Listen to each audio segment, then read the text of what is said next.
ਰਵਿੰਦਰ ਸਿੰਘ ਸੋਢੀ ਦੇ ਕਹਾਣੀ ਸੰਗ੍ਰਹਿ ਹੱਥਾਂ 'ਚੋਂ ਕਿਰਦੀ ਰੇਤ ਵਿਚਲੀ ਇੱਕ ਕਹਾਣੀ। ਮੈਨੂੰ ਫੋਨ ਕਰ ਲਈ। ਸ਼ੇਫਾਲੀ ਨੇ ਮੋਬਾਈਲ ਦਾ ਅਲਾਰਮ ਬੰਦ ਕੀਤਾ। ਸ਼ਨੀਵਾਰ ਕਰਕੇ ਉਹ ਕੁਝ ਦੇਰ ਨਾਲ ਹੀ ਉੱਠੀ। ਜਦੋਂ ਤੋਂ ਕਰੋਨਾ ਕਰਕੇ ਉਹ ਘਰ ਤੋਂ ਹੀ ਦਫ਼ਤਰ ਦਾ ਕੰਮ ਕਰਨ ਲੱਗੀ ਸੀ, ਉਹ ਸਵੇਰੇ ਕੁਝ ਦੇਰ ਨਾਲ ਹੀ ਉੱਠਦੀ। ਪਹਿਲਾਂ ਤਾਂ ਜਲਦੀ ਜਾਗ ਕੇ ਤਿਆਰ ਹੋਣਾ, ਨਾਸ਼ਤਾ ਬਣਾਉਣਾ, ਦੁਪਹਿਰ ਦਾ ਖਾਣਾ ਪੈਕ ਕਰਨਾ, ਕਦੇ ਬੱਸ ਅਤੇ ਕਦੇ ਟ੍ਰੇਨ ਰਾਹੀਂ ਦਫ਼ਤਰ ਪਹੁੰਚਣ ਦੀ ਹਫੜਾ ਦਫੜੀ ਪਈ ਰਹਿੰਦੀ। ਹੁਣ ਉਹ ਸਵੇਰੇ ਉੱਠ ਕੇ ਪਹਿਲਾਂ ਚਾਹ ਪੀਂਦੀ ਹੀ ਥੋੜ੍ਹੀ ਦੇਰ ਮੋਬਾਈਲ ਚੈੱਕ ਕਰਦੀ, ਫਿਰ ਰੋਜ਼ਾਨਾ ਦੇ ਜ਼ਰੂਰੀ ਕੰਮਾਂ ਤੋਂ ਵਿਹਲੀ ਹੋ ਕੇ ਆਪਣਾ ਲੈਪਟਾਪ ਔਨ ਕਰਕੇ ਦਫ਼ਤਰ ਦਾ ਕੰਮ ਸ਼ੁਰੂ ਕਰ ਦਿੰਦੀ। ਘੰਟਾ ਡੇਢ ਘੰਟਾ ਕੰਮ ਕਰਕੇ ਉਹ ਨਹਾ ਕੇ ਨਾਸ਼ਤਾ ਕਰ ਲੈਂਦੀ ਅਤੇ ਫਿਰ ਉਹ ਅਤੇ ਉਸ ਦਾ ਕੰਮ। ਦੁਪਹਿਰੇ ਲੰਚ ਲਈ ਉਸ ਕੋਲ ਅੱਧਾ ਘੰਟਾ ਹੀ ਹੁੰਦਾ। ਇਸ ਰੂਟੀਨ ਤੋਂ ਵੀ ਉਹ ਜਲਦੀ ਹੀ ਅੱਕ ਗਈ। ਦਫ਼ਤਰ ਜਾਣ ਵੇਲੇ ਤਾਂ ਸਮੇਂ ਸਿਰ ਤਿਆਰ ਹੋਣਾ, ਬੱਸ ਟ੍ਰੇਨ ਦੇ ਸਫ਼ਰ ਵਿੱਚ ਕੁਝ ਵਕਤ ਵੀ ਲੰਘ ਜਾਂਦਾ ਅਤੇ ਕੁਝ ਹੋਰ ਲੋਕਾਂ ਨਾਲ ਮੇਲ ਮਿਲਾਪ ਵੀ ਹੋ ਜਾਂਦਾ। ਘਰੋਂ ਕੰਮ ਕਰਦੇ ਉਸ ਨੂੰ ਘਰ ਦੀ ਚਾਰ ਦੀਵਾਰੀ ਦੀ ਕੈਦ ਤੋਂ ਘਬਰਾਹਟ ਜਿਹੀ ਹੋਣ ਲੱਗ ਪਈ। ਹਾਂ, ਸ਼ਾਮ ਦੇ ਸਮੇਂ ਘਰ ਦੇ ਨੇੜਲੇ ਪਾਰਕ ਵਿੱਚ ਸੈਰ ਕਰਨ ਜ਼ਰੂਰ ਚਲੀ ਜਾਂਦੀ। 2-4 ਜਾਣ ਪਛਾਣ ਦੀਆਂ ਲੇਡੀਜ਼ ਨੂੰ ਮਿਲ ਕੇ ਕੁਝ ਸਮਾਂ ਬੀਤ ਜਾਂਦਾ। ਘਰ ਆ ਕੇ ਉਸ ਨੂੰ ਬਹੁਤ ਬੇਚੈਨੀ ਹੁੰਦੀ। ਆਖਿਰ ਟੀਵੀ ਜਾਂ ਮੋਬਾਈਲ ਨਾਲ ਕਿੰਨਾ ਕੁ ਸਮਾਂ ਬਿਤਾਇਆ ਜਾ ਸਕਦਾ ਹੈ। ਉਹ ਕਈ ਵਾਰ ਸੋਚਦੀ ਕਿ ਇਕੱਲੇ ਬੰਦੇ ਦੀ ਵੀ ਕੋਈ ਜ਼ਿੰਦਗੀ ਹੈ। ਉਹ ਬੈੱਡ ਤੋਂ ਉੱਠ ਕੇ ਵਾਸ਼ਰੂਮ ਗਈ ਅਤੇ ਫਿਰ ਰਸੋਈ ਵਿੱਚ ਜਾ ਕੇ ਚਾਹ ਬਣਾਈ। ਚਾਹ ਦਾ ਕੱਪ ਬੈੱਡ ਦੇ ਨਾਲ ਹੀ ਪਏ ਮੇਜ਼ 'ਤੇ ਰੱਖ ਕੇ ਮੋਬਾਈਲ ਤੋਂ ਵਟਸਐਪ ਦੇ ਮੈਸੇਜ ਚੈੱਕ ਕੀਤੇ ਅਤੇ ਫਿਰ ਈਮੇਲ। ਇੱਕ ਹੀ ਈਮੇਲ ਸੀ ਉਸ ਦੀ ਕੰਪਨੀ ਦੇ ਪ੍ਰੈਜ਼ੀਡੈਂਟ ਦੀ। ਇੱਕ ਲਾਈਨ ਹੀ ਲਿਖੀ ਹੋਈ ਸੀ, send project report as soon as possible. ਇਹ ਪੜ੍ਹਦੇ ਹੀ ਉਸ ਦੇ ਮੂੰਹ ਨਿਕਲਿਆ, ਬਾਸਟਰਡ। ਉਸਨੇ ਜਲਦੀ ਚਾਹ ਖਤਮ ਕੀਤੀ ਅਤੇ ਆਪਣਾ ਲੈਪਟਾਪ ਔਨ ਕੀਤਾ। ਇਹ ਤਾਂ ਚੰਗਾ ਹੋਇਆ ਕਿ ਉਸਨੇ ਕੱਲ੍ਹ ਰਾਤ ਹੀ ਸਾਰੀ ਰਿਪੋਰਟ ਟਾਈਪ ਕਰਕੇ ਫੋਟੋਆਂ ਇੱਕ ਵੱਖਰੇ ਫੋਲਡਰ ਵਿੱਚ ਪਾ ਦਿੱਤੀਆਂ ਸੀ ਤਾਂ ਜੋ ਰਿਪੋਰਟ ਦੇ ਨਾਲ ਅਟੈਚ ਕਰਕੇ ਭੇਜ ਦਿੱਤੀਆਂ ਜਾਣ। ਹੁਣ ਤਾਂ ਉਸਨੇ ਆਪਣੀ ਟਿੱਪਣੀ ਹੀ ਟਾਈਪ ਕਰਨੀ ਸੀ। ਐਨੇ ਨੂੰ ਉਸ ਦੇ ਮੋਬਾਈਲ 'ਤੇ ਕਾਲ ਆਈ। ਉਸਨੇ ਕਾਹਲੀ ਮੋਬਾਈਲ ਵੱਲ ਦੇਖਿਆ। ਕਿਸੇ ਅਣਜਾਣ ਨੰਬਰ ਤੋਂ ਕਾਲ ਸੀ। ਸ਼ੇਫਾਲੀ ਨੇ ਝੰਜਲਾ ਕੇ ਕਾਲ ਕੱਟ ਦਿੱਤੀ ਅਤੇ ਆਪਣਾ ਕੰਮ ਕਰਨ ਲੱਗੀ। 5 ਮਿੰਟ ਬਾਅਦ ਹੀ ਫਿਰ ਉਸੇ ਨੰਬਰ ਤੋਂ ਕਾਲ ਆਈ। ਸ਼ੇਫਾਲੀ ਨੇ ਗੁੱਸੇ ਵਿੱਚ ਮੋਬਾਈਲ ਹੀ ਬੰਦ ਕਰ ਦਿੱਤਾ। ਤਕਰੀਬਨ 40 ਮਿੰਟ ਵਿੱਚ ਉਸਨੇ ਆਪਣੀ ਟਿੱਪਣੀ ਟਾਈਪ ਕੀਤੀ ਅਤੇ ਰਿਪੋਰਟ ਈਮੇਲ ਕਰਕੇ ਸੁੱਖ ਦਾ ਸਾਹ ਲਿਆ। ਇਸ ਸਮੇਂ ਤੱਕ ਉਸ ਨੂੰ ਭੁੱਖ ਵੀ ਲੱਗ ਗਈ ਸੀ। ਉਹ ਵਾਸ਼ਰੂਮ ਵਿੱਚ ਨਹਾਉਣ ਲਈ ਚਲੀ ਗਈ ਅਤੇ ਉਸ ਤੋਂ ਬਾਅਦ ਰਸੋਈ ਵਿੱਚ ਫਰਿੱਜ ਖੋਲ੍ਹ ਕੇ ਦੇਖਿਆ ਕਿ ਕੁਝ ਪਿਆ ਹੋਵੇ, ਪਰ ਉਸ ਨੂੰ ਨਿਰਾਸ਼ ਹੀ ਹੋਣਾ ਪਿਆ। ਉਸਨੇ ਫਰੀਜ਼ਰ ਵਿੱਚੋਂ ਚਿਕਨ ਨਗਟਸ ਕੱਢ ਕੇ ਮਾਈਕ੍ਰੋਵੇਵ ਵਿੱਚ ਗਰਮ ਹੋਣੇ ਰੱਖ ਦਿੱਤੇ ਅਤੇ ਆਪ ਕੌਫੀ ਬਣਾਉਣ ਲੱਗੀ। ਨਾਸ਼ਤਾ ਕਰਨ ਤੋਂ ਬਾਅਦ ਉਸਨੇ ਟੀਵੀ ਔਨ ਕੀਤਾ, ਪਰ ਉਸਨੂੰ ਇੱਕੋ ਦਮ ਖਿਆਲ ਆਇਆ ਕਿ ਕਿਸੇ ਅਣਜਾਣ ਨੰਬਰ ਤੋਂ ਫੋਨ ਆਇਆ ਸੀ। ਉਸਨੇ ਮੋਬਾਈਲ ਔਨ ਕੀਤਾ ਤਾਂ ਪਤਾ ਲੱਗਿਆ ਕਿ ਉਸਦੇ ਨੰਬਰ ਤੋਂ 3 ਕਾਲਾਂ ਹੋਰ ਆਈਆਂ ਹੋਈਆਂ ਨੇ। ਉਹ ਸੋਚਣ ਲੱਗੀ ਕਿ ਕੌਣ ਹੋ ਸਕਦਾ ਹੈ। ਉਸਨੇ ਨਾ ਚਾਹੁੰਦੇ ਹੋਏ ਵੀ ਉਹ ਨੰਬਰ ਮਿਲਾ ਹੀ ਲਿਆ। ਦੂਜੇ ਪਾਸੇ ਤੋਂ ਕੋਈ ਜ਼ਰਾਨਾ ਆਵਾਜ਼ ਆਈ, ਇਸ ਗੱਲ ਦੀ ਮੁਆਫ਼ੀ ਮੰਗਦੀ ਹਾਂ ਕਿ ਤੁਹਾਨੂੰ ਡਿਸਟਰਬ ਕੀਤਾ। ਮੁਆਫ਼ੀ ਤਾਂ ਮੈਨੂੰ ਮੰਗਣੀ ਚਾਹੀਦੀ ਹੈ। ਪਹਿਲਾਂ ਤੁਹਾਡੀ ਕਾਲ ਅਟੈਂਡ ਨਹੀਂ ਕਰ ਸਕੀ। ਅਸਲ ਵਿੱਚ ਕੰਪਨੀ ਦੇ ਪ੍ਰੈਜ਼ੀਡੈਂਟ ਨੂੰ ਇੱਕ ਰਿਪੋਰਟ ਜਲਦੀ ਭੇਜਣੀ ਸੀ, ਉਹੀ ਤਿਆਰ ਕਰ ਰਹੀ ਸੀ। ਹੁਣ ਵਿਹਲੀ ਹੋਈ ਹਾਂ, ਦੱਸੋ। ਮੈਂ ਸ਼ੈਲੀ ਬੋਲ ਰਹੀ ਹਾਂ, ਮੈਲਬੌਰਨ ਰਹਿੰਦੀ ਹਾਂ। ਅੱਜ ਤੁਹਾਡੇ ਸ਼ਹਿਰ ਆਈ ਹੋਈ ਹਾਂ, ਤੁਹਾਨੂੰ ਮਿਲਣਾ। ਸ਼ੇਫਾਲੀ ਬਹੁਤ ਹੈਰਾਨ ਸੀ ਕਿ ਸ਼ੈਲੀ ਨਾਂ ਦੀ ਕਿਸੇ ਲੇਡੀ ਨੂੰ ਨਹੀਂ ਜਾਣਦੀ। ਕਿ ਮੈਲਬੌਰਨ ਤੋਂ ਮੈਨੂੰ ਮਿਲਣੀ ਸਿਡਨੀ ਆਏ ਹੋ? ਪਹਿਲੀ ਗੱਲ ਕਿ ਮੈਨੂੰ ਮੇਰਾ ਨਾਂ ਲੈ ਕੇ ਬੁਲਾ ਸਕਦੇ ਹੋ। ਦੂਜੀ ਗੱਲ, ਸਿਡਨੀ ਕਿਸੇ ਹੋਰ ਕੰਮ ਆਈ ਸੀ, ਸੋਚਿਆ ਤੁਹਾਨੂੰ ਵੀ ਮਿਲ ਲਵਾਂ। ਦੂਜੇ ਪਾਸੇ ਤੋਂ ਆਵਾਜ਼ ਆਈ, ਮੇਰਾ ਮੋਬਾਈਲ ਨੰਬਰ ਕਿੱਥੋਂ ਲਿਆ ਅਤੇ ਕੀ ਕੰਮ ਹੈ? ਸ਼ੇਫਾਲੀ ਨੇ ਪੁੱਛਿਆ। ਜੇ ਮੈਂ ਤੁਹਾਡੀਆਂ ਗੱਲਾਂ ਦਾ ਜਵਾਬ ਤੁਹਾਡੇ ਕੋਲ ਆ ਕੇ ਦੇ ਦਿਆਂ ਤਾਂ ਤੁਹਾਨੂੰ ਕੋਈ ਇਤਰਾਜ਼ ਤਾਂ ਨਹੀਂ? ਮੈਂ ਤੁਹਾਡੇ ਕੋਲ 15-20 ਮਿੰਟ ਵਿੱਚ ਪਹੁੰਚ ਜਾਵਾਂਗੀ। ਤੁਹਾਡਾ ਐਡਰੈਸ ਮੇਰੇ ਕੋਲ ਹੈ। ਸ਼ੇਫਾਲੀ ਨੇ ਅਣਮਨੇ ਜਿਹੇ ਦਿਲ ਨਾਲ ਹਾਂ ਕਰ ਦਿੱਤੀ। ਉਹ ਉਸ ਅਣਜਾਣ ਕੁੜੀ ਦੀਆਂ ਗੱਲਾਂ ਤੋਂ ਹੈਰਾਨ ਹੋ ਰਹੀ ਸੀ ਕਿ ਉਹ ਕੌਣ ਹੈ, ਉਸ ਨੂੰ ਕਿਉਂ ਮਿਲਣਾ ਚਾਹੁੰਦੀ। ਪਰ ਉਸਨੇ ਸੋਚਿਆ ਕਿ ਉਹ ਸ਼ੈਲੀ ਦੇ ਆਉਣ ਤੋਂ ਪਹਿਲਾਂ ਆਪਣਾ ਬੈੱਡਰੂਮ ਅਤੇ ਲਿਵਿੰਗ ਰੂਮ ਸੈੱਟ ਕਰ ਲਵੇ। ਉਸਨੇ ਜਲਦੀ ਆਪਣਾ ਬੈੱਡ ਬਣਾਇਆ ਅਤੇ ਲਿਵਿੰਗ ਰੂਮ ਨੂੰ ਵੀ ਠੀਕ ਕੀਤਾ। ਰਸੋਈ ਤਾਂ ਉਸਨੇ ਰਾਤ ਨੂੰ ਹੀ ਸੈੱਟ ਕੀਤੀ ਸੀ। ਇਹਨਾਂ ਕੰਮਾਂ ਤੋਂ ਵਿਹਲੀ ਹੋਈ ਹੀ ਸੀ ਕਿ ਬੈਲ ਵੱਜੀ। ਉਸਨੇ ਜਾ ਕੇ ਦਰਵਾਜ਼ਾ ਖੋਲ੍ਹਿਆ। ਬਾਹਰ 28-30 ਸਾਲ ਦੀ ਸੋਹਣੀ ਜਿਹੀ ਮੁਟਿਆਰ ਖੜ੍ਹੀ ਸੀ। ਉਹ ਜੀਨ ਅਤੇ ਗੂੜੇ ਰੰਗ ਦੀ ਟੌਪ ਵਿੱਚ ਹੋਰ ਵੀ ਪਿਆਰੀ ਲੱਗ ਰਹੀ ਸੀ। ਸ਼ੇਫਾਲੀ ਦੇ ਕੁਝ ਬੋਲਣ ਤੋਂ ਪਹਿਲਾਂ ਹੀ ਉਹ ਆਪ ਬੋਲ ਪਈ। ਸ਼ੈਲੀ, ਇਹ ਕਹਿੰਦੇ ਹੋਏ ਉਹ ਸ਼ੇਫਾਲੀ ਨੂੰ ਬੜੀ ਅਪਣੱਤ ਨਾਲ ਗੱਲ ਲੱਗ ਕੇ ਮਿਲੀ, ਜਿਵੇਂ ਦੋਵੇਂ ਇੱਕ ਦੂਜੇ ਨੂੰ ਬਹੁਤ ਦੇਰ ਤੋਂ ਜਾਣਦੀਆਂ ਹੋਣ। ਦਰਵਾਜ਼ੇ ਦੇ ਅੰਦਰ ਆ ਕੇ ਸ਼ੈਲੀ ਨੇ ਆਪਣੇ ਸਪੋਰਟਸ ਬੂਟ ਲਾਹੇ ਅਤੇ ਸ਼ੇਫਾਲੀ ਦੇ ਪਿੱਛੇ ਪਿੱਛੇ ਲਿਵਿੰਗ ਰੂਮ ਵਿੱਚ ਆ ਕੇ ਬੈਠ ਗਈ। ਉਸਨੇ ਆਪ ਹੀ ਗੱਲ ਸ਼ੁਰੂ ਕੀਤੀ। ਸੌਰੀ, ਅਚਾਨਕ ਤੁਹਾਡੇ ਕੋਲ ਆ ਕੇ ਤੁਹਾਡਾ ਵੀਕਐਂਡ ਖਰਾਬ ਕੀਤਾ। ਕੋਈ ਗੱਲ ਨਹੀਂ, ਵੀਕਐਂਡ ਮੇਰੇ ਲਈ ਬੋਰਿੰਗ ਹੀ ਹੁੰਦਾ, ਤੇਰੇ ਆਉਣ ਨਾਲ ਸਮਾਂ ਵੀ ਵਧੀਆ ਲੰਘ ਜਾਵੇਗਾ। ਪਰ ਸ਼ੈਲੀ ਨੇ ਉਸ ਦੀ ਗੱਲ ਕੱਟਦੇ ਕਿਹਾ, ਬਾਕੀ ਗੱਲਾਂ ਬਾਅਦ 'ਚ, ਪਹਿਲਾਂ ਪਾਣੀ ਦਾ ਗਲਾਸ। ਸ਼ੇਫਾਲੀ ਬਿਨਾਂ ਕੁਝ ਬੋਲੇ ਹੀ ਕਿਚਨ ਵਿੱਚ ਜਾ ਕੇ ਜੂਸ ਦੇ 2 ਗਲਾਸ ਲੈ ਆਈ। ਜੂਸ ਪੀਂਦੇ ਹੋਏ ਦੋਵੇਂ ਕੁਝ ਨਾ ਬੋਲੀਆਂ, ਪਰ ਸ਼ੇਫਾਲੀ ਵਾਰ-ਵਾਰ ਸਵਾਲੀਆ ਨਜ਼ਰਾਂ ਨਾਲ ਸ਼ੈਲੀ ਵੱਲ ਦੇਖ ਰਹੀ ਸੀ। ਸ਼ੈਲੀ ਵੀ ਉਸਦੇ ਚਿਹਰੇ ਦੇ ਹਾਵ ਭਾਵ ਤੋਂ ਇਹ ਗੱਲ ਸਮਝ ਗਈ। ਉਸਨੇ ਜੂਸ ਦਾ ਗਲਾਸ ਪੀ ਕੇ ਮੇਜ਼ 'ਤੇ ਰੱਖਿਆ ਅਤੇ ਸ਼ੇਫਾਲੀ ਵੱਲ ਦੇਖ ਕੇ ਥੋੜ੍ਹਾ ਜਿਹਾ ਮੁਸਕਰਾਈ। ਸ਼ੇਫਾਲੀ ਨੇ ਵੀ ਆਪਣੇ ਚਿਹਰੇ 'ਤੇ ਹਲਕੀ ਜਿਹੀ ਮੁਸਕਰਾਹਟ ਲਿਆਉਣ ਦਾ ਦਿਖਾਵਾ ਕੀਤਾ। ਮੈਂ ਤੁਹਾਨੂੰ ਹੋਰ ਸਸਪੈਂਸ ਵਿੱਚ ਨਹੀਂ ਰੱਖਦੀ, ਸ਼ੈਲੀ ਨੇ ਕਿਹਾ। ਜੇ ਤੂੰ ਵੀ ਮੈਨੂੰ ਨਾਂ ਲੈ ਕੇ ਬੁਲਾਵੇਂ ਤਾਂ ਠੀਕ ਰਹੇਗਾ। ਸੋ ਕਾਈਂਡ ਆਫ ਯੂ।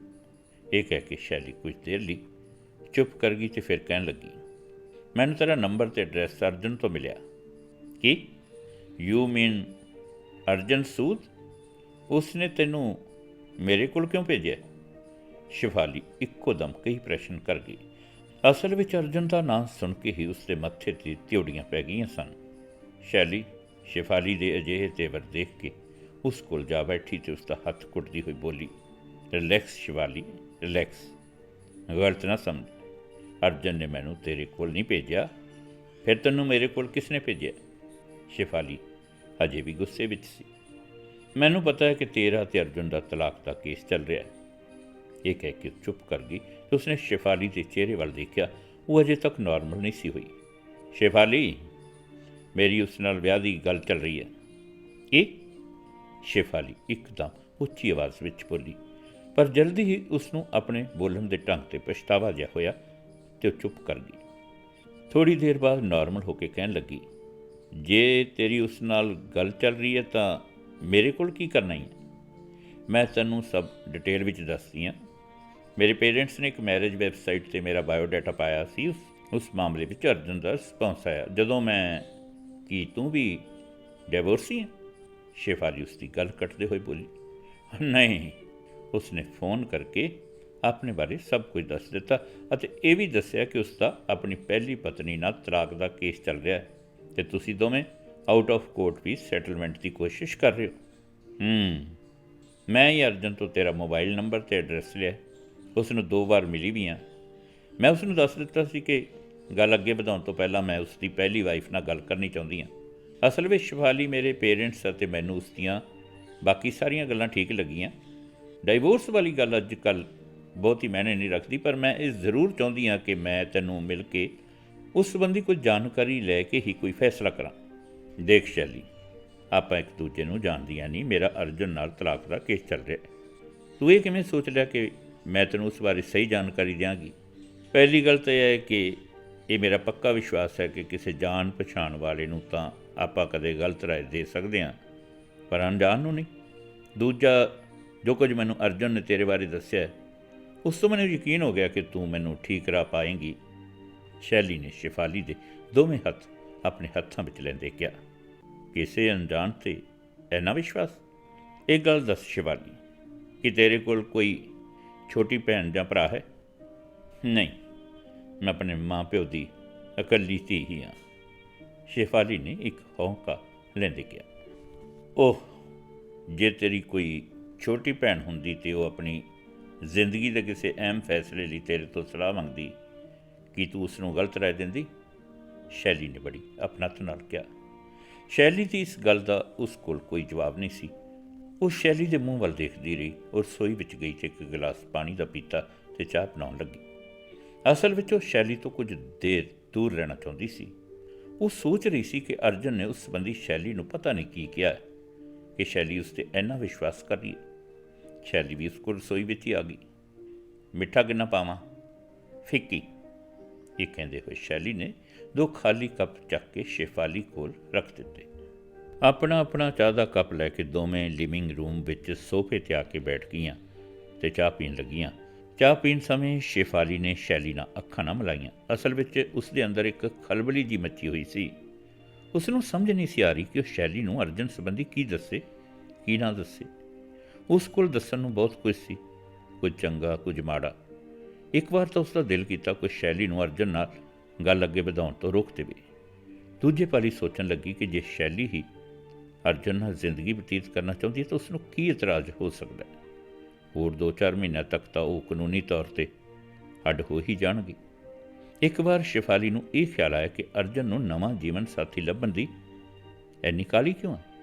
ਉਸਨੇ ਤਾਂ ਅਜੇ ਤੱਕ ਇਸ ਬਾਰੇ ਸੋਚਿਆ ਤੱਕ ਨਹੀਂ, ਭਾਵੇਂ ਸ਼ੇਫਾਲੀ ਦੀ ਮਾਂ ਉਸ ਨੂੰ ਇਸ ਸੰਬੰਧੀ ਅਕਸਰ ਕਹਿੰਦੀ ਰਹਿੰਦੀ। ਉਸ ਦੀਆਂ ਕਈ ਸਹੇਲੀਆਂ ਨੇ ਵੀ ਉਸ ਨੂੰ ਕਈ ਵਾਰ ਕਿਹਾ ਹੈ ਕਿ ਉਹ ਪੁਰਾਣੀ ਜ਼ਿੰਦਗੀ ਭੁਲਾ ਕੇ ਨਵੀਂ ਜ਼ਿੰਦਗੀ ਸ਼ੁਰੂ ਕਰੇ, ਪਰ ਉਹ ਅਜੇ ਤੱਕ ਇਸ ਸੰਬੰਧੀ ਕੋਈ ਫੈਸਲਾ ਨਹੀਂ ਲੈ ਸਕੀ। ਕਦੇ ਕਦੇ ਉਹ ਸੋਚਦੀ ਕਿ ਗਲਤੀ ਕਿੱਥੇ ਹੋਈ। ਵਿਆਹ ਤੋਂ ਬਾਅਦ ਜਿਵੇਂ ਉਹ ਅਤੇ ਅਰਜਨ ਨੇ ਆਪਣੀ ਨਵੀਂ ਜ਼ਿੰਦਗੀ ਦੀ ਸ਼ੁਰੂਆਤ ਕੀਤੀ ਸੀ, ਉਸ ਤੋਂ ਨਹੀਂ ਲੱਗਦਾ ਸੀ ਕਿ ਅਚਾਨਕ ਇਹੋ ਜਿਹਾ ਖਤਰਨਾਕ ਮੋੜ ਵੀ ਆ ਸਕਦਾ ਹੈ। ਉਸ ਦੇ ਚਿਹਰੇ ਦੇ ਬਦਲਦੇ ਹਾਵ ਭਾਵ ਤੋਂ ਉਸ ਦੀ ਅੰਦਰੂਨੀ ਕਸ਼ਮਕਸ਼ ਦਾ ਅੰਦਾਜ਼ਾ ਸਹਿਜ ਹੀ ਲਾਇਆ ਜਾ ਸਕਦਾ ਸੀ। ਸ਼ੈਲੀ ਉਸ ਦੇ ਚਿਹਰੇ ਵੱਲ ਟਿਕਟਿਕੀ ਲਾ ਕੇ ਦੇਖ ਰਹੀ ਸੀ, ਪਰ ਸ਼ੇਫਾਲੀ ਇਸ ਗੱਲ ਤੋਂ ਅਣਜਾਣ ਆਪਣੇ ਖਿਆਲਾਂ ਦੇ ਜਵਾਹਰ ਪਾਟਾ ਵਿੱਚ ਗੋਤੇ ਖਾ ਰਹੀ ਸੀ। ਉਹ ਸ਼ਾਇਦ ਭੁੱਲ ਹੀ ਗਈ ਸੀ ਕਿ ਕੋਈ ਉਸ ਦੇ ਸਾਹਮਣੇ ਬੈਠਾ ਹੈ। ਅੱਜ ਸ਼ੈਲੀ ਨੇ ਖੜੇ ਪਾਣੀ ਵਿੱਚ ਪੱਥਰ ਮਾਰ ਕੇ ਨਵੀਆਂ ਲਹਿਰਾਂ ਪੈਦਾ ਕਰ ਦਿੱਤੀਆਂ ਸੀ। ਇੱਕ ਵਾਰ ਤਾਂ ਉਸ ਦੇ ਦਿਮਾਗ ਵਿੱਚ ਆਇਆ ਕੋਈ ਸ਼ੈਲੀ ਨੂੰ ਕਹਿ ਦੇਵੇ ਕਿ ਉਹ ਉਸ ਦੀ ਕੋਈ ਮਦਦ ਨਹੀਂ ਕਰ ਸਕਦੀ। ਜਦੋਂ ਸ਼ੇਫਾਲੀ ਕਾਫੀ ਦੇਰ ਨਾ ਬੋਲੀ ਤਾਂ ਸ਼ੈਲੀ ਨੇ ਹੀ ਚੁੱਪੀ ਤੋੜ ਦੇ ਕਿਹਾ, ਕਿਹੜੇ ਵਹਿਣਾਂ 'ਚ ਬਹਿ ਗਈ। ਸ਼ੈਲੀ ਦੀ ਆਵਾਜ਼ ਸੁਣ ਕੇ ਸ਼ੇਫਾਲੀ ਇੱਕੋ ਦਮ ਆਪਣੇ ਖਿਆਲਾਂ ਵਿੱਚੋਂ ਬਾਹਰ ਨਿਕਲੀ। ਮੈਂ ਕਿਤੇ ਤੇਰੇ ਪੁਰਾਣੇ ਜ਼ਖਮ ਤਾਂ ਨਹੀਂ ਕੁਰੇਦ ਰਹੀ। ਸ਼ੈਲੀ ਨੇ ਉਸ ਦਾ ਹੱਥ ਫੜ ਕੇ ਕਿਹਾ, ਸ਼ੈਲੀ, ਸੱਚਾਈ ਤਾਂ ਹੈ ਕਿ ਸਰੀਰ ਦੇ ਜ਼ਖਮ ਤਾਂ ਸਮਾਂ ਪਾ ਕੇ ਭਰ ਜਾਂਦੇ ਆ, ਪਰ ਦਿਲ ਦੇ ਜ਼ਖਮ ਤਾਂ ਰਿਸ਼ਤੇ ਹੀ ਰਹਿੰਦੇ ਨੇ। ਖੈਰ ਛੱਡੇ ਗੱਲ, ਤੂੰ ਕੀ ਪੁੱਛਣਾ ਹੈ। ਸ਼ੈਲੀ ਉਸ ਦਾ ਇਹ ਸੰਖੇਪ ਉੱਤਰ ਸੁਣ ਕੇ ਖੁਸ਼ ਹੋ ਗਈ। ਉਸਨੇ ਸ਼ੇਫਾਲੀ ਦਾ ਹੱਥ ਫੜਦੇ ਹੋਏ ਕਿਹਾ, You are great, Shefali, simply great. I was confident that you will help me. ਬਹੁਤੀ ਖੁਸ਼ ਨਾ ਹੋ, ਤੈਨੂੰ ਮੇਰੀ ਫੀਸ ਦੇਣੀ ਪਵੇਗੀ, ਸ਼ੇਫਾਲੀ ਨੇ ਹੱਸਦੇ ਹੋਏ ਕਿਹਾ। ਐਡਵਾਂਸ ਔਰ ਆਫਟਰ। ਸ਼ੇਫਾਲੀ ਨੇ ਉਸਦੀ ਇਸ ਗੱਲ ਦਾ ਕੋਈ ਜਵਾਬ ਨਾ ਦਿੱਤਾ, ਸਿਰਫ ਹਲਕਾ ਜਿਹਾ ਮੁਸਕਰਾ ਪਈ। ਸ਼ੈਲੀ ਵੀ ਸੰਭਲ ਕੇ ਬੈਠ ਗਈ, ਜਿਵੇਂ ਕੁਝ ਪੁੱਛਣ ਤੋਂ ਪਹਿਲਾਂ ਆਪਣੇ ਆਪ ਨੂੰ ਤਿਆਰ ਕਰ ਰਹੀ ਹੋਵੇ। ਕੀ ਉਹ ਬੰਦਾ ਹੈ। ਸ਼ੈਲੀ ਨੇ ਕੁਝ ਝਿਜਕ ਦੇ ਕਿਹਾ। ਕੀ। ਸ਼ੇਫਾਲੀ ਨੇ ਹੈਰਾਨੀ ਨਾਲ ਪੁੱਛਿਆ। ਕੀ ਉਹ ਬੰਦਾ ਹੈ। ਸ਼ੈਲੀ ਨੇ ਆਪਣੀ ਗੱਲ ਦੁਹਰਾਈ ਅਤੇ ਉਸਦੇ ਚਿਹਰੇ 'ਤੇ ਹਲਕੀ ਜਿਹੀ ਸ਼ਰਾਰਤ ਟਪਕ ਰਹੀ ਸੀ। ਉਸ ਦੀ ਅਜਿਹੀ ਮੁਸਕਰਾਹਟ ਤੋਂ ਸ਼ੇਫਾਲੀ ਉਸ ਦਾ ਮਤਲਬ ਸਮਝ ਗਈ। ਉਸਨੇ ਸ਼ੈਲੀ ਦੀ ਪਿੱਠ 'ਤੇ ਪਿਆਰ ਨਾਲ ਮੁੱਕਾ ਮਾਰਦੇ ਕਿਹਾ, ਯੂ ਨਾਟੀ ਗਰਲ, ਇਹ ਕਿਉਂ ਪੁੱਛ ਰਹੀ ਹੈ। ਅਸਲ ਵਿੱਚ ਡਾਈਵੋਰਸ ਵੇਲੇ ਸਾਡੇ ਦੇਸ਼ ਦੀਆਂ ਕੁੜੀਆਂ ਵੱਲੋਂ ਆਪਣੇ ਪਤੀ 'ਤੇ ਅਕਸਰ ਇਲਜ਼ਾਮ ਲਾਇਆ ਜਾਂਦਾ। Don't worry, he will keep you happy. Shefali ਇਹ ਗੱਲ ਕਹਿ ਕੇ ਖਿੜਖੜਾ ਕੇ ਹੱਸ ਪਈ ਅਤੇ ਸ਼ੈਲੀ ਨੇ ਵੀ ਇਸ ਹਾਸੇ ਵਿੱਚ ਉਸ ਦਾ ਪੂਰਾ ਸਾਥ ਦਿੱਤਾ। ਦੇਖ ਸ਼ੇਫਾਲੀ, ਇਹ ਵਿਆਹ ਦਾ ਜ਼ਰੂਰੀ ਪੱਖ ਹੁੰਦਾ ਹੈ। ਇਸ ਬਾਰੇ ਕੁੜੀਆਂ ਆਪਸ ਵਿੱਚ ਗੱਲ ਸਾਂਝੀ ਕਰਦੀਆਂ ਨੇ। ਹੁਣ ਮੈਂ ਕੁਝ ਹੋਰ ਗੱਲਾਂ ਜਾਣਨੀਆਂ ਚਾਹੁੰਦੀਆਂ। ਜੋ ਮਰਜ਼ੀ ਪੁੱਛ, ਮੈਂ ਕੋਸ਼ਿਸ਼ ਕਰਾਂਗੀ ਕਿ ਤੈਨੂੰ ਸਭ ਕੁਝ ਠੀਕ ਠੀਕ ਦੱਸਾਂ। You are N interesting girl. ਉਹ ਬਹੁਤ ਕੰਜੂਸ ਤਾਂ ਨਹੀਂ ਕਹਿ ਸਕਦੇ, ਪਰ ਹੱਥ ਘੁੱਟ ਕੇ ਖਰਚ ਕਰਨ ਵਾਲਾ ਹੈ। ਫਜ਼ੂਲ ਖਰਚੀ ਵੀ ਪਸੰਦ ਨਹੀਂ ਕਰਦਾ। ਬਹੁਤ ਸ਼ੱਕੀ ਤਾਂ ਨਹੀਂ। ਦੇਖ, ਇਹ ਸ਼ੱਕ ਦਾ ਕੀੜਾ ਤਾਂ ਹਰ ਔਰਤ ਅਤੇ ਮਰਦ ਦੇ ਦਿਮਾਗ ਵਿੱਚ ਘੁੰਮਦਾ ਹੀ ਰਹਿੰਦਾ, ਖਾਸ ਕਰਕੇ ਜਿਹੜੇ ਆਪਣੇ ਦੇਸ਼ ਦੇ ਜੰਮਪਲ ਨੇ। ਡਰਿੰਕ ਕਿੰਨੀ ਕੁ ਕਰਦਾ ਹੈ। ਹੋਰ ਕੋਈ ਡਰੱਗ ਤਾਂ ਨਹੀਂ ਲੈਂਦਾ। ਡਰਿੰਕ ਕਰਦਾ ਹੈ, ਪਰ ਲਿਮਿਟ ਵਿੱਚ। ਡਰੱਗ ਤੋਂ ਤਾਂ ਬਚਿਆ ਹੋਇਆ। ਉਸ ਦੇ ਮਾਂ ਪਿਓ ਦੀ ਬਹੁਤੀ ਇੰਟਰਫੀਰੈਂਸ ਤਾਂ ਨਹੀਂ। ਜੇ ਹੈ ਵੀ ਤਾਂ ਕੀ ਉਹਨਾਂ ਦੇ ਬਹੁਤਾ ਪਿੱਛੇ ਤਾਂ ਨਹੀਂ ਲੱਗਦਾ। ਇਹ ਬਿਮਾਰੀ ਤਾਂ ਸਾਡੇ ਦੇਸ਼ ਦੇ ਕੀ ਮੁੰਡਿਆਂ ਅਤੇ ਕੀ ਕੁੜੀਆਂ ਸਭ ਵਿੱਚ ਹੀ ਕੁਝ ਨਾ ਕੁਝ ਹੈ। ਕੁੜੀਆਂ ਦੀਆਂ ਮਾਵਾਂ ਜਾਂ ਵੱਡੀਆਂ ਭੈਣਾਂ ਅਤੇ ਇਸੇ ਤਰ੍ਹਾਂ ਹੀ ਮੁੰਡਿਆਂ ਦੀਆਂ ਮਾਵਾਂ ਅਤੇ ਭੈਣਾਂ ਇਸ ਬਿਮਾਰੀ ਦਾ ਸ਼ਿਕਾਰ ਨੇ। ਜੇ ਮੁੰਡੇ ਆਪਣੀ ਮਾਂ ਪਿਓ ਦੀਆਂ ਗੱਲਾਂ ਵਿੱਚ ਆਉਂਦੇ ਨੇ ਤਾਂ ਕੁੜੀਆਂ ਵੀ ਇਸ ਪੱਖੋਂ ਘੱਟ ਨਹੀਂ। ਅਸਲ ਵਿੱਚ ਸਾਡੇ ਮਾਂ-ਬਾਪ ਇਹ ਸਮਝਣ ਲਈ ਤਿਆਰ ਹੀ ਨਹੀਂ ਹੁੰਦੇ ਕਿ ਮੁੰਡੇ ਅਤੇ ਕੁੜੀ ਦੇ ਵਿਆਹ ਤੋਂ ਬਾਅਦ ਉਹਨਾਂ ਨੂੰ ਆਪਣੀ ਜ਼ਿੰਦਗੀ ਆਪ ਜਿਉਣ ਦਿਓ। ਤਕਰੀਬਨ ਹਰ ਮੁੰਡੇ ਦੀ ਮਾਂ ਇਹ ਚਾਹੁੰਦੀ ਹੈ ਕਿ ਉਸ ਦਾ ਮੁੰਡਾ ਆਪਣੀ ਵਾਈਫ ਦਾ ਪਿੱਛਲਕ ਬਣ ਕੇ ਆਪਣੇ ਪੇਰੈਂਟਸ ਨੂੰ ਇਗਨੋਰ ਨਾ ਕਰਨ ਲੱਗ ਜਾਵੇ। ਪਰ ਆਪਣੀ ਕੁੜੀ ਲਈ ਉਹਨਾਂ ਦੀ ਸੋਚ ਇਸ ਤੋਂ ਉਲਟ ਹੁੰਦੀ ਕਿ ਸਹੁਰੇ ਘਰ ਵਿੱਚ ਉਸ ਦਾ ਪੂਰਾ ਦਾਅਵਾ ਹੋਵੇ। In Indian families you can't avoid such things. What about Arjun?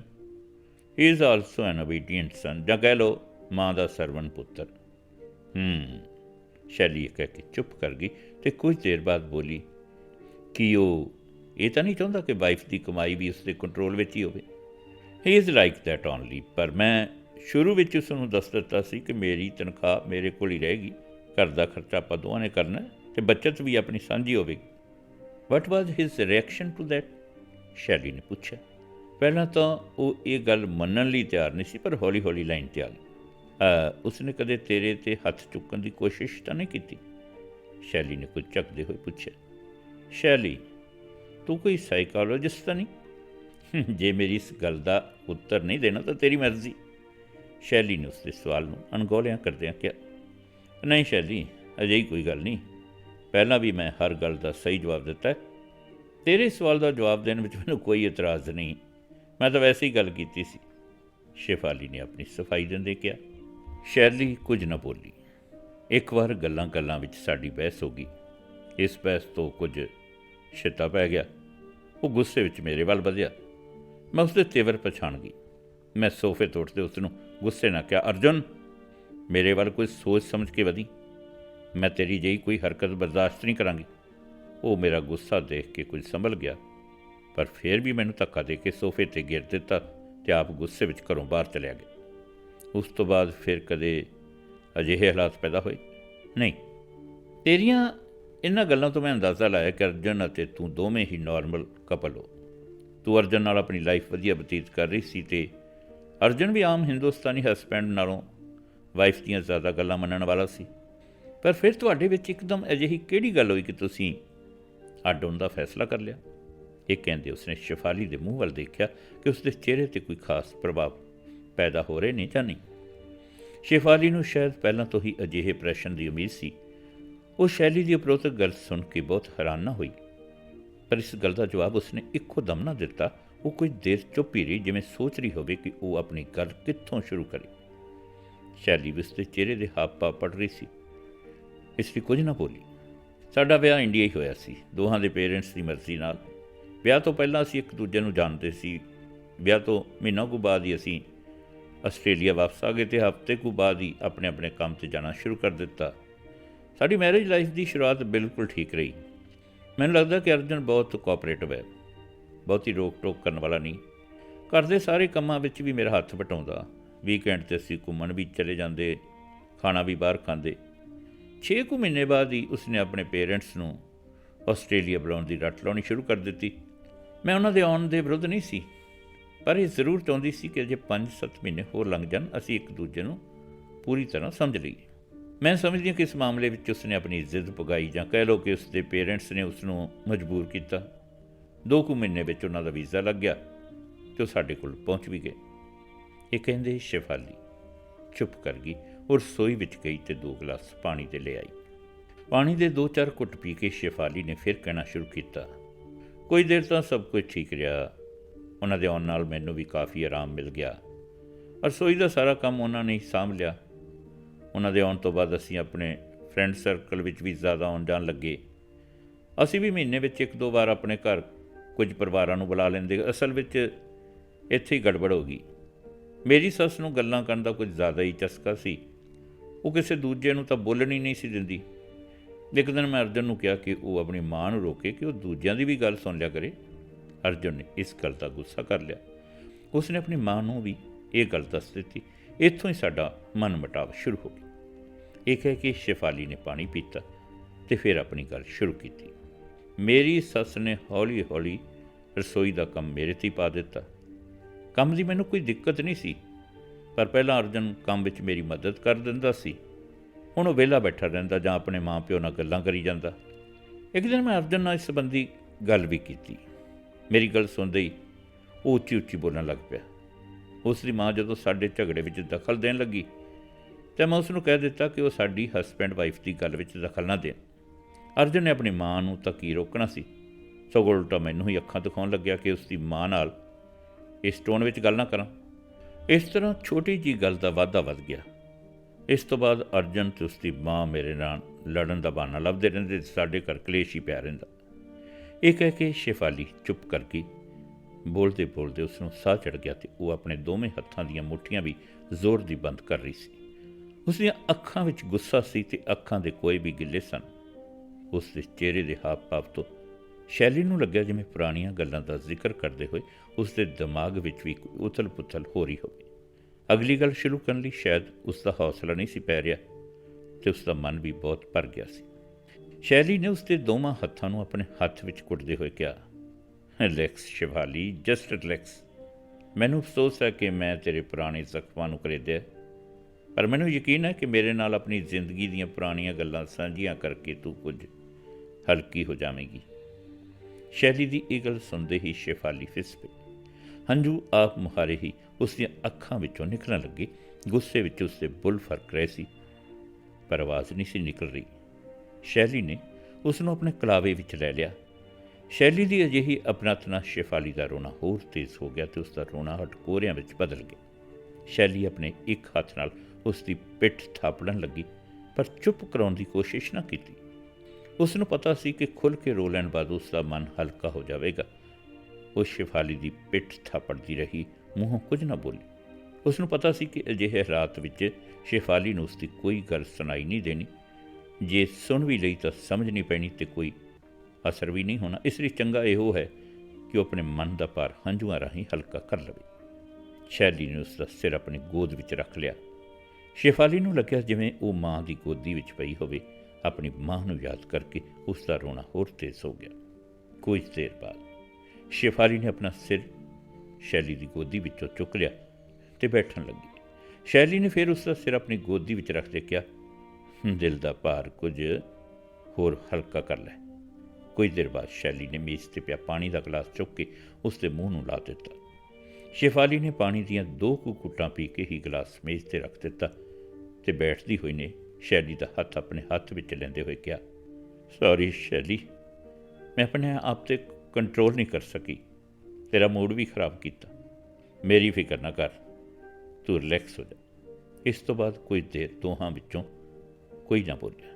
Shefali ਨੇ ਹੀ ਦੁਬਾਰਾ ਗੱਲ ਸ਼ੁਰੂ ਕਰਦੇ ਹੋਏ ਦੱਸਿਆ ਕਿ ਇੱਕ ਵਾਰ ਅਰਜਨ ਨੇ ਹੱਥ ਚੁੱਕਣ ਦੀ ਕੋਸ਼ਿਸ਼ ਕੀਤੀ ਤਾਂ ਉਸਨੇ ਅਰਜਨ ਨੂੰ ਖਬਰਦਾਰ ਕਰਦੇ ਹੋਏ ਧਮਕੀ ਦੇ ਦਿੱਤੀ ਕਿ ਉਹ ਪੁਲਿਸ ਨੂੰ ਬੁਲਾ ਲਵੇਗੀ। ਵਟ ਵਾਜ਼ ਹਿਜ਼ ਰਿਐਕਸ਼ਨ? ਉਹ ਰੁਕਦਾ ਗਿਆ, ਪਰ ਉਸ ਤੋਂ ਬਾਅਦ ਹੋਰ ਵੀ ਵੱਟਿਆ ਰਹਿਣ ਲੱਗਿਆ। ਇੱਕ ਦਿਨ ਬੋਲ ਬੁਲਾਰੇ ਤੋਂ ਬਾਅਦ ਮੈਂ ਸਾਫ਼ ਸ਼ਬਦਾਂ ਵਿੱਚ ਕਹਿ ਦਿੱਤਾ ਕਿ ਇਸ ਘਰ ਵਿੱਚ ਉਹ ਰਹੇਗੀ ਜਾਂ ਉਸ ਦੇ ਪੇਰੈਂਟਸ। ਉਸ ਦੇ ਮਾਂ ਪਿਓ ਦੇ ਵੀਜ਼ੇ ਦਾ ਟਾਈਮ ਵੀ ਖਤਮ ਹੋਣ ਵਾਲਾ ਸੀ, ਇਸ ਲਈ ਉਹਨਾਂ ਨੂੰ ਵਾਪਸ ਜਾਣਾ ਪਿਆ। ਜਦੋਂ ਸਾਡੇ ਫੈਮਿਲੀ ਫਰੈਂਡਸ ਨੂੰ ਸਾਡੇ ਝਗੜੇ ਦਾ ਪਤਾ ਲੱਗਿਆ, ਉਹਨਾਂ ਨੇ ਸਾਨੂੰ ਦੋਹਾਂ ਨੂੰ ਸਮਝਾਉਣ ਦੀ ਕੋਸ਼ਿਸ਼ ਕੀਤੀ, ਪਰ ਉਹ ਕਿਸੇ ਦੀ ਗੱਲ ਸੁਣਨ ਲਈ ਤਿਆਰ ਹੀ ਨਹੀਂ ਸੀ। ਕੀ ਕਦੇ ਤੈਨੂੰ ਇਹ ਤਾਂ ਨਹੀਂ ਲੱਗਿਆ ਕਿ ਉਸ ਦੀ ਜ਼ਿੰਦਗੀ ਵਿੱਚ ਕੋਈ ਹੋਰ ਲੇਡੀ ਤਾਂ ਨਹੀਂ ਸੀ ਆ ਗਈ? ਮੈਂ ਇਸ ਐਂਗਲ ਤੋਂ ਤਾਂ ਕਦੇ ਸੋਚਿਆ ਹੀ ਨਹੀਂ ਸੀ। ਸਾਰਾ ਦਿਨ ਆਪਣੇ ਆਪ ਵਿੱਚ ਹੀ ਕੁੜਦੀ ਰਹਿੰਦੀ। ਦਫ਼ਤਰ ਵਿੱਚ ਵੀ ਕੰਮ ਕਰਨ ਨੂੰ ਦਿਲ ਨਾ ਕਰਦਾ। ਕਈ ਵਾਰ ਸੋਚਦੀ ਕਿ ਅਜਿਹੀ ਜ਼ਿੰਦਗੀ ਨਾਲੋਂ ਤਾਂ ਮਰ ਹੀ ਜਾਵਾਂ। ਇਹਨਾਂ ਕਹਿ ਕੇ ਉਹ ਦੁਬਾਰਾ ਰੋਣ ਲੱਗ ਪਈ। ਕੀ ਤੁਸੀਂ ਕਿਸੇ ਮੈਰਿਜ ਕਾਉਂਸਲਰ ਕੋਲ ਨਹੀਂ ਗਏ?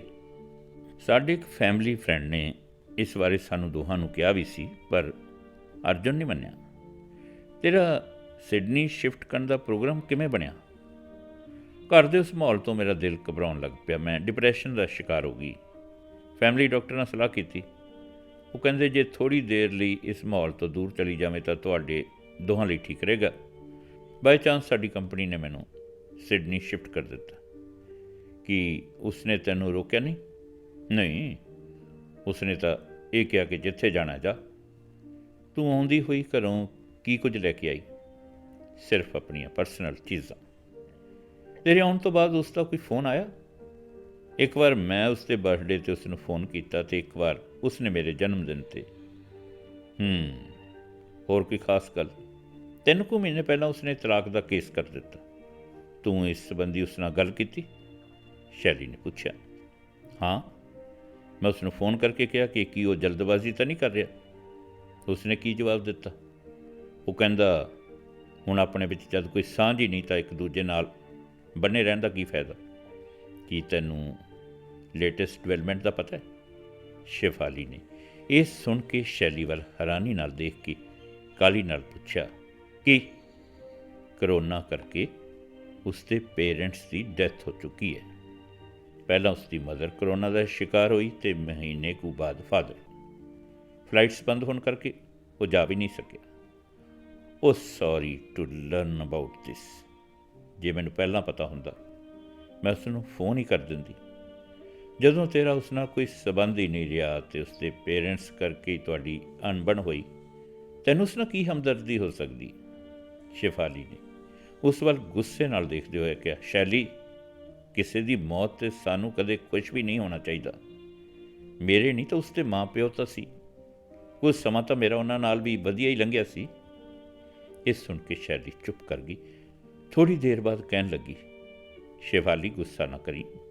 ਇੱਕ ਗੱਲ ਕਹਾਂ ਕਿ ਪਹਿਲਾਂ ਮੈਂ ਤੇਰੇ ਨਾਲ ਝੂਠ ਬੋਲਿਆ ਸੀ ਕਿ ਮੇਰੀ ਅਰਜਨ ਨਾਲ ਗੱਲ ਚੱਲ ਰਹੀ ਹੈ। ਇਹ ਝੂਠ ਬੋਲਣਾ ਮੇਰੀ ਮਜਬੂਰੀ ਸੀ। ਅਸਲ ਵਿੱਚ ਮੈਂ ਮੈਰਿਜ ਕਾਉਂਸਲਰ ਹਾਂ। ਇਹ ਸੁਣਦੇ ਹੀ ਸ਼ੇਫਾਲੀ ਦੇ ਚਿਹਰੇ 'ਤੇ ਗੁੱਸੇ ਅਤੇ ਹੈਰਾਨੀ ਦੇ ਰਲਵੇਂ ਜਿਹੇ ਪ੍ਰਭਾਵ ਪੈਦਾ ਹੋਏ। ਉਹ ਕੁਝ ਬੋਲਣ ਹੀ ਲੱਗੀ ਸੀ ਕਿ ਸ਼ੈਲੀ ਨੇ ਉਸ ਨੂੰ ਹੱਥ ਦੇ ਇਸ਼ਾਰੇ ਨਾਲ ਚੁੱਪ ਰਹਿਣ ਲਈ ਕਿਹਾ ਅਤੇ ਆਪਣੀ ਗੱਲ ਪੂਰੀ ਕਰਨ ਲੱਗੀ। ਪਹਿਲਾਂ ਮੇਰੀ ਗੱਲ ਸੁਣ ਲੈ। ਕੁਝ ਦਿਨ ਪਹਿਲਾਂ ਤੁਹਾਡਾ ਕੋਈ ਫੈਮਿਲੀ ਫਰੈਂਡ ਅਰਜਨ ਨੂੰ ਮੇਰੇ ਕੋਲ ਲੈ ਕੇ ਆਇਆ। ਅਰਜਨ ਨੇ ਮੈਨੂੰ ਸਾਰੀ ਕਹਾਣੀ ਦੱਸੀ। ਮੈਂ ਅਰਜਨ ਨਾਲ 2 ਸੈਸ਼ਨ ਲਾ ਚੁੱਕੀ ਹਾਂ। ਜਦੋਂ ਤੱਕ ਤੇਰੀ ਗੱਲ ਨਾ ਸੁਣਦੀ ਮੈਂ ਕੁਝ ਨਹੀਂ ਸੀ ਕਰ ਸਕਦੀ। ਬਾਏ ਚਾਂਸ ਮੇਰਾ ਸਿਡਨੀ ਆਉਣ ਦਾ ਪ੍ਰੋਗਰਾਮ ਬਣ ਗਿਆ। ਮੈਂ ਤੇਰੇ ਨਾਲ ਗੱਲ ਕਰਨੀ ਚਾਹੁੰਦੀ ਸੀ। ਮੈਨੂੰ ਇਸ ਗੱਲ ਦੀ ਤਸੱਲੀ ਹੈ ਕਿ ਅਰਜਨ ਅਤੇ ਤੂੰ ਦੋਵਾਂ ਨੇ ਹੀ ਤਕਰੀਬਨ ਇੱਕੋ ਕਹਾਣੀ ਸੁਣਾਈ ਹੈ। ਜਿੱਥੋਂ ਤੱਕ ਬਤੌਰ ਇੱਕ ਮੈਰਿਜ ਕਾਉਂਸਲਰ ਮੇਰਾ ਤਜਰਬਾ ਹੈ, ਤੁਹਾਡਾ ਕੇਸ ਕੋਈ ਬਹੁਤਾ ਕੰਪਲੀਕੇਟਡ ਨਹੀਂ ਹੈ। ਮੈਂ ਨੈਕਸਟ ਵੀਕ ਫਿਰ ਸਿਡਨੀ ਆ ਰਹੀ ਹਾਂ। ਜੇ ਤੇਰੀ ਇੱਛਾ ਹੋਵੇ ਤਾਂ ਮੈਂ ਤੇਰੇ ਨਾਲ ਇੱਕ ਸੈਸ਼ਨ ਹੋਰ ਲਾ ਸਕਦੀ ਹਾਂ। ਤੇਰੀ ਸਾਰੀ ਗੱਲ ਤਾਂ ਮੈਂ ਸੁਣ ਹੀ ਲਈ ਹੈ। ਤੈਨੂੰ ਕੁਝ ਕਾਉਂਸਲਿੰਗ ਦੀ ਜ਼ਰੂਰਤ ਹੈ। ਉਸ ਤੋਂ ਬਾਅਦ 1 ਜਾਂ 2 ਸੈਸ਼ਨ ਤੁਹਾਡੇ ਦੋਵਾਂ ਦੇ ਇਕੱਠੇ ਹੋਣਗੇ। ਮੈਨੂੰ ਪੂਰਾ ਯਕੀਨ ਹੈ ਕਿ ਤੁਸੀਂ ਦੋਵੇਂ as husband and wife normal life ਬਿਤਾ ਸਕਦੇ ਹੋ। ਇਹ ਕਹਿੰਦੇ ਹੋਏ ਉਸਨੇ ਆਪਣੇ ਪਰਸ ਵਿੱਚੋਂ ਆਪਣਾ ਵਿਜ਼ਿਟਿੰਗ ਕਾਰਡ ਕੱਢ ਕੇ ਸ਼ੇਫਾਲੀ ਨੂੰ ਫੜਾਉਂਦੇ ਕਿਹਾ, ਜੇ ਤੂੰ ਗੱਲ ਅੱਗੇ ਵਧਾਉਣਾ ਚਾਹੁੰਦੀ ਹੈ ਤਾਂ 1-2 ਦਿਨਾਂ ਤੱਕ ਮੈਨੂੰ ਫੋਨ ਕਰ ਲਈ। ਉਸਨੇ ਸ਼ੇਫਾਲੀ ਨੂੰ ਆਪਣੇ ਕਲਾਵੇ ਵਿੱਚ ਲੈਂਦਿਆਂ ਕਿਹਾ, ਮੇਰੀ ਫਲਾਈਟ ਦਾ ਟਾਈਮ ਹੋ ਰਿਹਾ, ਤੈਨੂੰ ਮਿਲ ਕੇ ਚੰਗਾ ਲੱਗਿਆ, ਆਲ ਦਾ ਬੈਸਟ। ਇਹ ਕਹਿ ਕੇ ਉਹ ਬਾਹਰ ਦੇ ਦਰਵਾਜ਼ੇ ਵੱਲ ਤੁਰ ਪਏ। ਸ਼ੇਫਾਲੀ ਸ਼ਿਸ਼ਟਾਚਾਰ ਦੇ ਨਾਤੇ ਉਸ ਨੂੰ ਬਾਹਰ ਤੱਕ ਛੱਡਣ ਗਈ।